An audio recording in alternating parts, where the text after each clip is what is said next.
ये कहानी 17 साल के जिम्मी की है, जो कि दिवाली की छुट्टियां मनाने अपनी मौसी के घर कोच्चि जा रहा था। जिम्मी का परिवार उसकी मौसी के गांव में घुसा ही था कि जिम्मी को बहुत तेज प्यास लगी और उसके पापा ने साइड में एक दुकान पर गाड़ी रोक दी। वहां से थोड़ी ही दूर जिम्मी के पापा को कुछ लोगों की भीड़ दिखाई थी। वह आसपास खड़े लोगों से पूछने लगे कि भीड़ क्यों लगी हुई है। कोई जवाब नहीं दे पा रहा था। उससे पहले ही कि जिम्मी की नज़र भीड़ के बीच में पड़ी एक औरत की लाश पर चली गई। उस लाश को देखते ही जिम्मी को ऐसा लगा कि कोई परछाई उसे छू कर गुजरी। तभी जिम्मी का ध्यान सड़क पर पड़ी उस औरत के सजने संवरने के सामान पर गया। उसने सबसे नजरें चुराते हुए वहां से कड़ा उठा लिया। इतनी ही देर में जिम्मी के पापा उसे बुलाने लगे। उसने जल्दी से वह कड़ा अपनी पॉकेट में रखा और वहां से चला गया। अपनी मौसी के घर पहुंचने के बाद ही जिम्मी सबसे थोड़ा अजीब सा व्यवहार करने लगा। उसके घर वालों को लगा कि वह सड़क पर उस लाश को देखते हुए बहुत डिस्टर्ब हो गया है, पर जिम्मी का ध्यान अभी भी उसके पास रखे उस कड़े पर था। वह अपने कमरे में शीशे के सामने उस कड़ों को पहन के देखता और मुस्कुराता रहता। एक दिन जब जिम्मी अपने कमरे में कड़े को पहने खड़ा था तो उसका मन किया कि वह पूरी तरह लड़की बन जाए। वह अपनी कजिन रिचा के पास गया और उससे उसके सजने संवरने का सामान मांगने लगा।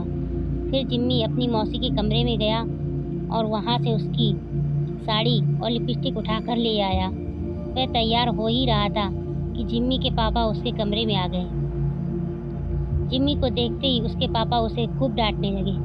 जिम्मी ने रोते हुए कहा कि वह लड़की बनना चाहता है। यह सुनकर उसके पापा बेहद गुस्से में आ गए और उसे बुरी तरह पीटने लगे। उसका कमरा बाहर से बंद करके चले गए। जिम्मी अपने कमरे में बैठकर जोर जोर से रोने लगा कि अचानक उसे दीवार पर एक लड़की की परछाई नजर आई। धीरे धीरे वह परछाई उसकी तरफ आने लगी, जिसमें वह परछाई देखकर थोड़ा घबरा गया और कमरे का दरवाजा जोर जोर से पीटने लगा, पर किसी ने दरवाजा नहीं खोला। उसने मुड़कर देखा तो वहां कोई नहीं था। फिर उसके बेड के नीचे से एक अजीब सी आवाज आने लगी, मानो कोई जिम्मी को पुकार रहा हो। जिम्मी ने जैसे ही बेड के नीचे देखा तो वहां उसी औरत की लाश पड़ी थी, जो उस दिन जिम्मी को सड़क पर दिखी थी। वह दिखने में बहुत डरावनी लग रही थी। वह औरत उसकी तरफ रेंगते हुए आई और जिम्मी में समा गई। जिम्मी वहीं बेहोश हो गया। अगले दिन से जिम्मी अजीब तरह से बिहेव करने लगा। वह अपनी मौसी की साड़ी पहने रहता, लड़कियों की तरह सजता और संवरता और सबको बोलता कि अब से उसका नाम लक्ष्मी है। कभी वह एक पल जोर जोर से चिल्लाता और सारा घर सर पर उठा लेता, तो कभी कोई कोने में दुबक कर बैठ जाता और डरा सा सहमा सा रोता रहता। एक दिन रोते रोते उसने अपनी माँ से कहा कि वह लक्ष्मी है और उसे हर जगह शैतान नजर आते हैं जो उसे आकर मार देंगे। उसने कहा कि उन शैतानों के पैर उल्टे हैं, दांत खून से सने हुए हैं और लंबे लंबे नाखून हैं जिनसे वह उस पर हमला करना चाहते हैं। जिम्मी की हालत दिन ब दिन खराब होती जा रही थी, लेकिन रोज लक्ष्मी बनकर सजता संवरता और अपना कमरा बंद करके नाचता रहता। उसके घर वाले समझ नहीं पा रहे थे कि उसके साथ ये क्या हो रहा है। वह अपने आप को लक्ष्मी क्यों कह रहा है। जिम्मी के पापा मदद के लिए आस पड़ोस में पूछने लगे। पता करने पर उन्हें मालूम पड़ा कि वो लाश जो उन्होंने उस दिन सड़क पर देखी थी वो और किसी की नहीं बल्कि जोजफ यानी लक्ष्मी की थी।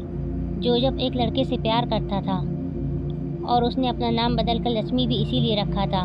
वो दोनों एक दूसरे से शादी करना चाहते थे, लेकिन जोजफ के घर वालों को यह मंजूर नहीं था। उनके लिए ऐसा करना एक बहुत बड़ा सिन यानी पाप था और गांव में हो रही बदनामी की वजह से उन्होंने जोजफ यानी लक्ष्मी को सबके सामने मौत के घाट उतार दिया। यह बात सुनकर जिम्मी के पापा के रोंगटे खड़े हो गए। उन्हें जिम्मी के साथ अपने बर्ताव के लिए बहुत पछतावा हुआ। उन्हें समझ में आ गया था कि उनके बेटे जिम्मी के शरीर में जरूर लक्ष्मी की आत्मा घुस गई है और वह जल्दी से पूरी बात बताने के लिए घर के लिए निकले, लेकिन तब तक बहुत देर हो चुकी थी। जिम्मी उस दिन भी अपना कमरा बंद करके नाच रहा था कि अचानक उसे लगा कि दरवाजे पर शैतान उसे मारने आ गए हैं। वही शैतान जिनके पैर उल्टे थे, दांत खून से सने हुए और लंबे लंबे नाखून, जिससे वो जिम्मी पर हमला कर रहे थे। जिम्मी घबराहट के मारे जोर जोर से चिल्लाने लगा। उसके बाकी घर वाले तब तक तोड़कर अंदर घुसे। जिम्मी का सिर पूरी तरह से अकड़ चुका था। वो तुरंत उसे हॉस्पिटल लेकर भागे। डॉक्टर ने बहुत कोशिश की और वह किसी तरह जिंदा बच गया। जब जिम्मी के पापा ने सबको जोसेफ की कहानी बताई, तब सभी परिवार वालों को जोसेफ के लिए बहुत दुखी हुआ। उन्होंने जोसेफ के लिए प्रे किया और जब उन्हें जिम्मी के पास कड़ा मिला तो उन्होंने वह भी जोसेफ की कब्र के साथ ही करवा दिया। कुछ दिनों बाद जिम्मी बिल्कुल ठीक हो गया।